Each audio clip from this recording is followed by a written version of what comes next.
మన VVIT university, absolute discipline, absolute education.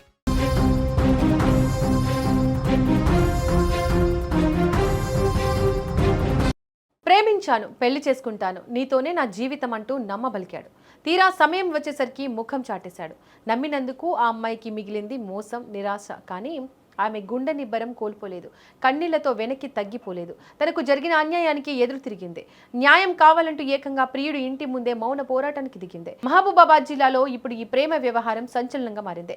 Mahabubabad జిల్లా కొత్తగూడ మండలం పొగుళ్లపల్లి గ్రామానికి చెందిన ఓ యువతి అదే గ్రామానికి చెందిన ఒక యువకుడు గత కొంతకాలంగా ప్రేమించుకున్నారు. పెళ్లి చేసుకుంటానని, జీవితాంతం తోడుంటానని ఆ యువకుడు సదరు యువతికి గట్టిగా హామీ ఇచ్చాడు. ఆమె కూడా అతడి మాటలను నమ్మి తన సర్వస్వాన్ని అప్పగించింది. కానీ రోజులు గడిచే కొద్దీ ఆ యువకుడి ప్రవర్తనలో మార్పు వచ్చింది. పెళ్లి ప్రస్తావన తెచ్చిన ప్రతిసారి సాకులు వెతకడం ప్రారంభించాడు. చివరికి పెళ్లి చేసుకోనంటూ పూర్తిగా ముఖం చాటేశాడు. నమ్మిన ప్రియుడే తనను మోసం చేశాడని గ్రహించిన ఆ యువతి కుంగిపోకుండా ఒక సాహసోపేతమైన నిర్ణయం తీసుకుంది. నేరుగా పొగుళ్లపల్లిలోని ప్రియుడి ఇంటికి చేరుకుంది.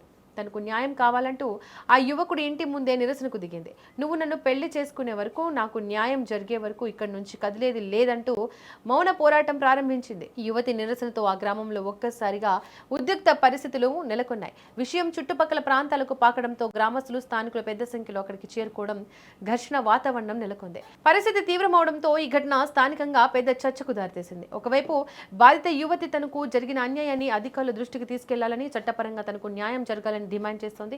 మరోవైపు ఈ వివాదం మరింత పెద్దది కాకుండా ఉండేందుకు ఇరు కుటుంబాల సభ్యులు, గ్రామ పెద్దలు రంగంలోకి దిగినట్లు సమాచారం.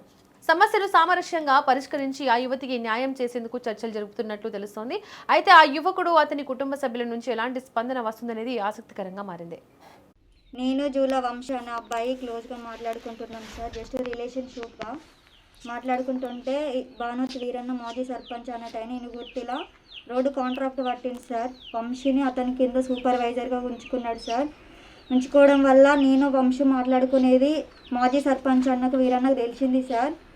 మాట్లాడుకుంటున్నాం, ఎవరితో మాట్లాడుతున్నారు అంటే మనిషితో మాట్లాడుతున్నానంటే, మనిషిను రూమ్లో తీసుకొచ్చుకొని ఉండరు అదే ఊకే హోటల్కి పోయి ఏం తింటారో, నన్ను డబ్బులు అని చంపుతున్నారా, మనిషిని ఏదో రమ్మని వండి పెట్టమని రూముల్లో ఉంచుకోరాదురా అనేసి బెదిరింపులు వంశీకి చెప్పింది సార్.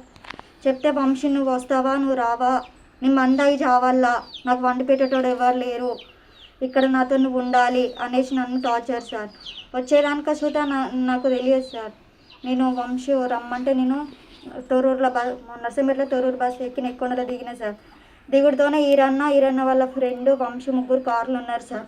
ఎందుకమ్మా కారు ఎక్కడానికి భయపడుతున్నావు, నేనే కదమ్మా నా రూమ్కే మిమ్మల్ని ఇద్దరిని తీసుకొని వెళ్తున్నా, నా రూములనే ఉంచుతా అమ్మా మీ ఇద్దరిని, నువ్వేం భయపడకమ్మా, నేను మీ ఇద్దరు పెళ్లి చేసే బాధ్యత నాది.